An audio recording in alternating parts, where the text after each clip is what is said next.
বোলপুর যেতে ইলামবাজারের ঠিক আগে বসুধা নামক এক জায়গায় একটি চায়ের দোকান আছে। এখানে চা তো দুর্দান্তই খেতে, তার সাথে পাওয়া যায় নাকি মালাই পাউরুটি। ছোটোবেলায় আমরা সবাই কম বেশি করে মালাই পাউরুটি খেয়েছি, তো সেই ছোটোবেলার খাবার আমি আজকে তোমাদের কাছে তুলে ধরলাম। এটা 4 ভাগ করে দেবেন না? হ্যাঁ, কেটে পিস পিস করে।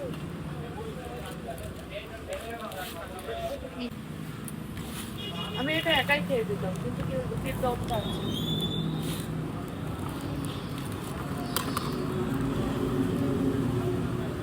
এই যে বৌদি ভালোবাসা দিচ্ছে ঠেলে ঠেলে।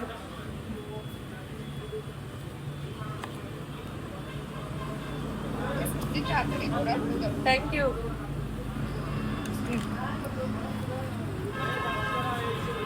তো এখানে দেখো আমাদের মালাই পাউরুটি রেডি হয়ে গেছে, দেখতেও কিন্তু দুর্দান্ত আর খেতেও জাস্ট অসাধারণ। তো তোমরাও এসো, একবার ট্রাই করো, করে জানিও তোমাদেরও কেমন।